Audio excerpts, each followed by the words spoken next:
Hello everyone, అందరు ఎలా ఉన్నారు? నేను చాలా బాగున్నాను, మీరందరూ కూడా బాగున్నారు. మీ ప్రిపరేషన్ అంతా పర్ఫెక్ట్గా సాగుతుందని అనుకుంటున్నాను.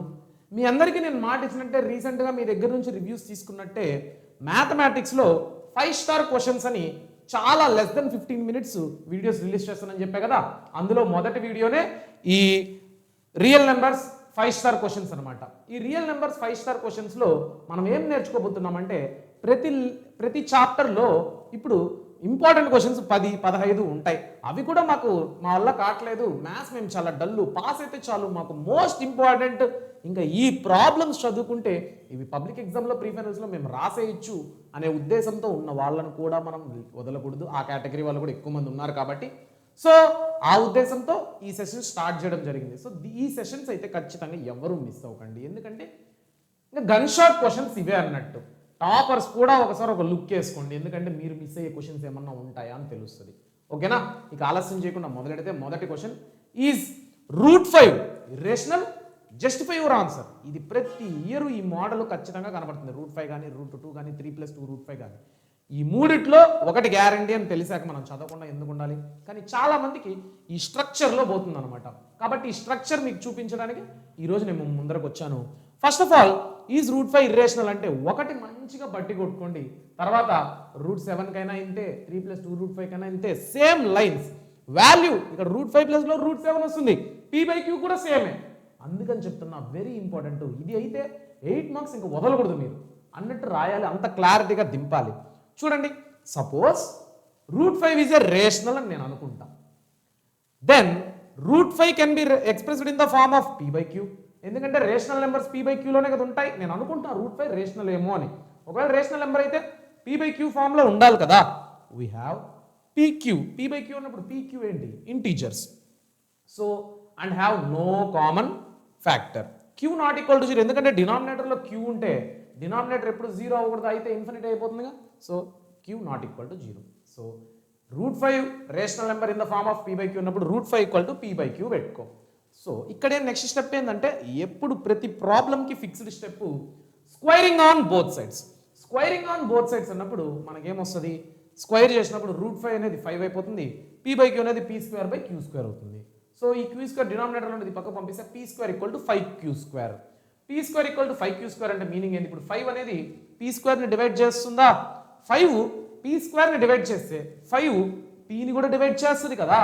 So 5 divides p², 5 divides p, దాన్ని ఈక్వేషన్ 2 అనుకో. సో లెట్ ఇప్పుడు pని 5m అనుకో, ఎందుకంటే 5 అనేది pని డివైడ్ చేస్తుందంటే p is a factor of 5. So p అనేది ఇన్ టర్మ్స్ ఆఫ్ 5 కదా ఉంటుంది, 5m అనుకో. దీన్ని రెండింటిని స్క్వేర్ చేసాం అనుకో, p² equal to 25m². Understand? m అనేది ఏంది? Any integer. అండర్స్టాండ్? తర్వాత ఈ p² వాల్యూ నువ్వు ఏదైతే 25m² వచ్చిందో దాన్ని ఎత్తుకొచ్చి ఇక్కడ పెట్టావంటే putting the value of p² in equation 1. Equation 1 ఎక్కడ ఉంది? ఇక్కడ ఉంది. p² equal to 5q². Understand? So we get 25m² equal to 5q². చూడు, p² ప్లేస్లో 25m² పెట్టిన, 25m² ఈక్వల్ టు 5q² అనమాట. నెక్స్ట్ 5 1 జార్ 5 5 జార్ క్యాన్సిలేషన్ పోయింది అనుకో, 5m² ఈక్వల్ టు q². అరే ఇదేంటి? మనకు p² equal to 5 divides p² కదా. అలానే ఇక్కడ చూడండి 5 డివైడ్స్ q² కూడా వస్తుంది. 5m² ఈక్వల్ టు q² లో 5 ఇక్కడ q²కి డినామినేటర్లోకి వెళ్తుంది, అంటే 5 divides q². It means 5 divides q. Understand? దాన్ని ఈక్వేషన్ 3 అనుకో. ఇప్పుడు మనకేం అర్థమవుతుంది?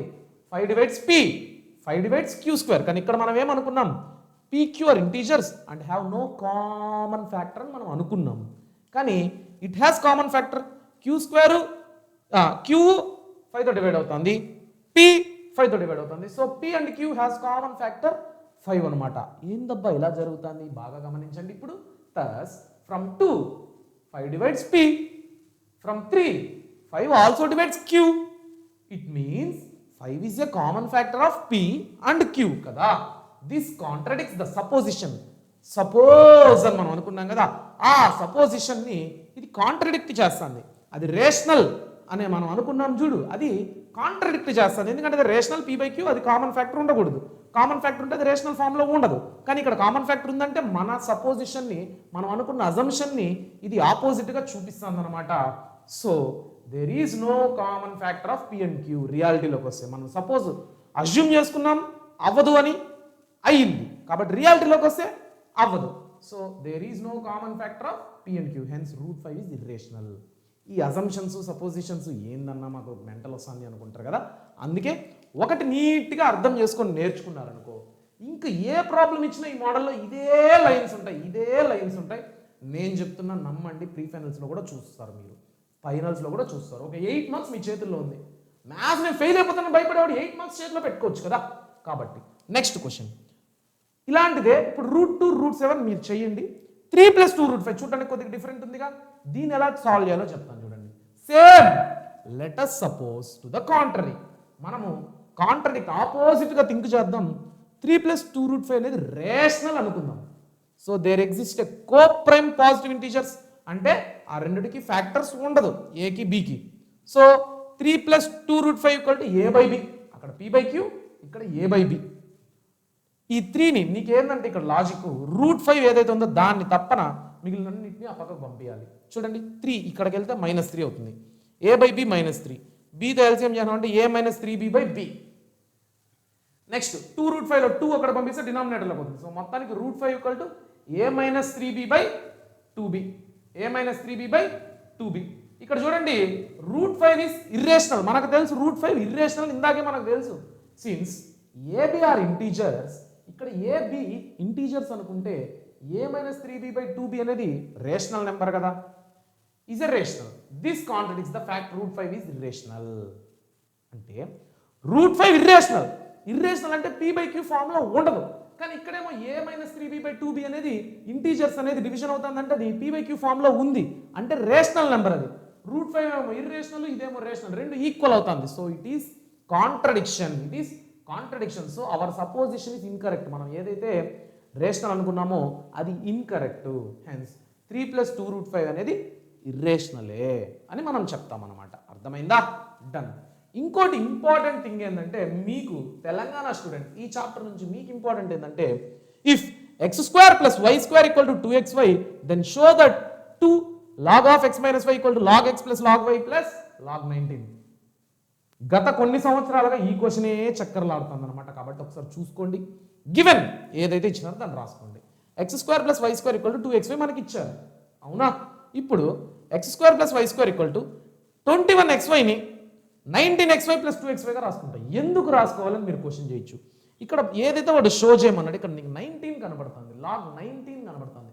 సో 19 కనబడుతుంది అంటే ఇక్కడ క్వశ్చన్లో ఎక్కడైనా 19 ఉందా? లేదు. కానీ 21ని 19 + 2గా రాసుకోండి, 19x + 2xyగా. ఇప్పుడు 19xyని అలానే పెట్టుకోండి, 2xyని ఆ పక్క పంపిస్తే స్ట్రక్చర్ ఒకసారి అబ్జర్వ్ చేయండి. x² + y² - 2xy, a² + b² - 2ab అంటే ఏంది? a - b² అంటే x - y². దీన్ని అలానే దింపుకున్నా, ఓకేనా? ఇప్పుడు applying logarithm on both sides, ఇక్కడ లాగ్ పెట్టు, ఇక్కడ లాగ్ పెట్టు. నీకు log a/b ఫార్ములా తెలుసు, పవర్ లేదుంటే అది లాగ్ ముందర వచ్చేస్తుంది, b log a అవుతుంది. అలాగా ఇక్కడ log of x - y² ఈ పక్క log 19xy, ఈ హోల్ స్క్వేర్ 2 అనేది ముందరకు వచ్చేస్తుంది, 2 log x - y. నెక్స్ట్ ఇక్కడ చూడు log 19 × x × y, మీకు తెలుసు log abc, log a + log b + log c. లోపల ఏమన్నా టర్మ్స్ మల్టిప్లై అవుతుంది అనుకో, దాన్ని సపరేట్ రాస్తాం అనమాట, అడిషన్ లాగా. అక్కడ చూసినట్టయితే log 19 + log x + log y. చూడండి ఇప్పుడు 2 log of x - y, log x + log y + log 19. వాడు ఏదైతే షో చేయమన్నాడో అది మనం చూపించేసామా? హెన్స్ షోడ్ అని లాస్ట్లో రాయడం మాత్రం మర్చిపోకండి. నెక్స్ట్ ఇంపార్టెంట్ థింగ్, హెచ్సిఎఫ్ కనుక్కోమంటారు ఏపీ వాళ్ళకి. అది మీకు చాలాసార్లు చెప్పేసిన, మరీ సింపుల్ కాబట్టి నేను దాన్ని చెప్పట్లా. కానీ తెలంగాణ స్టూడెంట్స్ మీకు హెచ్సిఎఫ్ కనుక్కోమంటాడు, but not with the traditional method, by Euclid's lemma, Euclid's division lemma. So using Euclid's division lemma మీ అందరికీ తెలుసు. యూక్లిడ్స్ డివిజన్ లెమ్మాలో స్ట్రక్చర్ ఏంటి? a = bq + r, a = bq + r. దాంట్లో r అనేది ఆల్వేస్ b కంటే చిన్నదిగా ఉండాలి. r అనేది 0కి bకి మధ్యలో ఉండాలి, 0 అవ్వచ్చు, bకి మాత్రం చిన్నది ఉండాలి. ఇక్కడ ఏ నెంబర్ ఉంటే దానికన్నా ఇది చిన్నదిగానే ఉండాలన్నమాట. సో ఇప్పుడు ఈ రెండిట్లో బిగ్ నెంబర్ ఏదో దాన్ని ఇక్కడ రాసుకోండి, ఏ ప్లేస్లో 430 ఇంకో నెంబర్ ఏది ఉందో దాన్ని అట్టే రాసుకో, 240 × 1. ఎందుకంటే 1 వేసుకున్నాను మీకు అర్థం కాకపోవచ్చు. ఇప్పుడు 240ని డబుల్ చేస్తే 480 వస్తుంది, అంటే 430 కంటే పెద్దది. కాబట్టి 240 టేబుల్లో 242 జార్ అనేది 430 కంటే ఎక్కువ. సో 241 జార్ 240 ప్లస్ ఎంత యాడ్ చేయాలి 430 రావాలంటే 190 యాడ్ చేయాలి. అవునా? సో ఒక స్ట్రక్చర్ చూడండి, A equal to BQ plus R. R అనేది బి కంటే చిన్నదిగా ఉందా, 190 అనేది 240 కన్నా చిన్నదా? డన్. అర్థమైందా గైస్? సరే, ఇది కూడా నేను ఎందుకు ఆన్సర్ మీకు ఇక్కడ రాసాను, ఇది ఒక స్ట్రక్చర్. రేపు వేరే నెంబర్ ఇచ్చినా కూడా ఇదే స్ట్రక్చర్ మెయింటైన్ చేస్తారు. సో దీన్ని మళ్ళీ రిపీట్ చేయి విత్ ద న్యూ డివైజర్. ఈ డివైజర్ తీసుకొని మళ్ళీ రిపీట్ చేయి. 240 ఈక్వల్ టు ఈ నెంబర్ని తీసుకో, దీన్ని 2 టైమ్స్ చేస్తే 192 జార్ 380. అమ్మో, 240 కంటే పెద్దది కాబట్టి 191 జార్ ప్లస్ ఎంత యాడ్ చేయాలి 240 రావాలంటే 50 యాడ్ చేయాలి. ఓకేనా?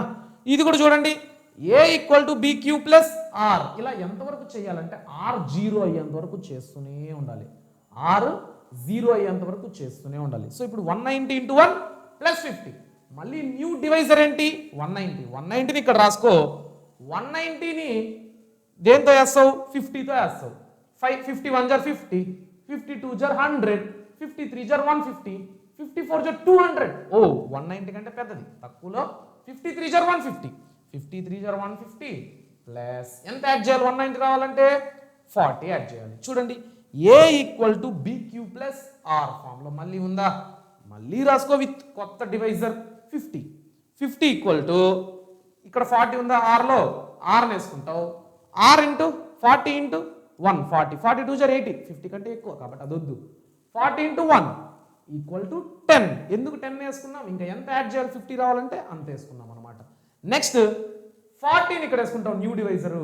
నెక్స్ట్ 10తో ఎన్నిసార్లు పోతుంది, పోలేదా, ఓకే ఇట్లా మార్గం వేసుకుంటాం. పోయిందా 10 ఇంటూ 4 40 ప్లస్ ఇంకేం యాడ్ చేయాల్సిన పని లేదు కాబట్టి 0, కానీ చూపించాలి 0 చూపిస్తే A equal to BQ plus ఆర్లో ఆర్ 0 అయినాక ఆపేయాలి. ఈ స్టెప్స్, ఈ సేమ్ ప్రాసెస్ని ఆర్ 0 అయితే ఆపేస్తే the remainder is now 0. So the last non zero divisor ఏంటి 10. లాస్ట్ నాన్ జీరో డివైజర్ అనేది HCF. సో HCF ఆఫ్ 430 అండ్ 240 ఈజ్ 10.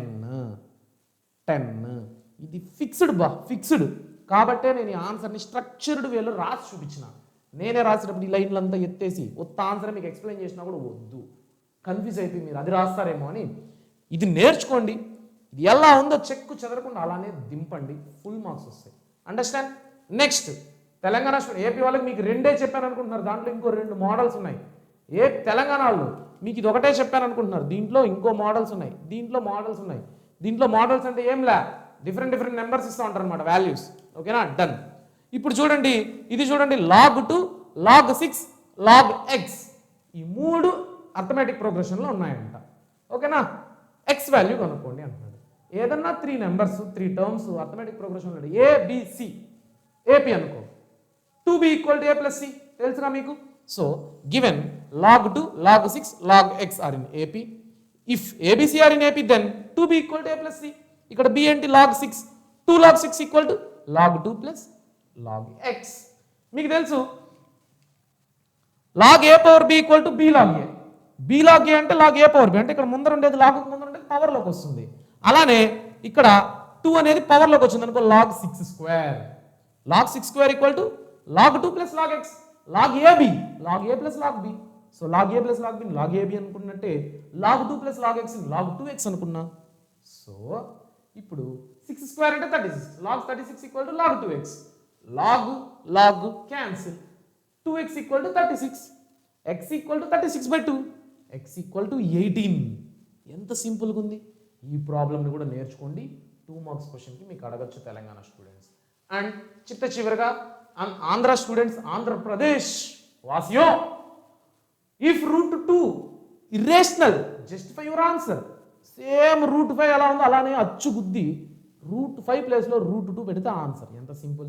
అలానే √3కి √7 కూడా ప్రాక్టీస్ చేసి ఈ 3 క్వశ్చన్లు నాకు టెలిగ్రామ్లో ఎవరైతే ఫస్ట్ అనౌన్స్ చేస్తారో, ఎవరైతే ఆన్సర్ పెడతారో నేను వాళ్ళ నేమ్ ఇక్కడ షౌట్అవుట్ చేయడం జరుగుతుంది అనమాట. ఓకేనా? ఈ సెషన్ మీ అందరికీ నచ్చింది అనుకుంటున్నాను. Very cute, short, sweet session. Miss అవ్వకండి. స్ట్రక్చర్ చూసుకోండి. ఇక్కడ ఈ సెషన్ వల్ల మీకు ఉపయోగపడేది ఆన్సర్ స్ట్రక్చరు. నెక్స్ట్ కొన్ని పర్ఫెక్ట్ ఆన్సర్, నెక్స్ట్ ఇందుకు కొన్ని ఇంపార్టెంట్ క్వశ్చన్స్ అండ్ లాస్ట్లో ఒక చిన్న అసైన్మెంట్ టైప్ ఆఫ్ థింగ్ అనమాట. ఇక మళ్ళీ కలుద్దాం. బాయ్.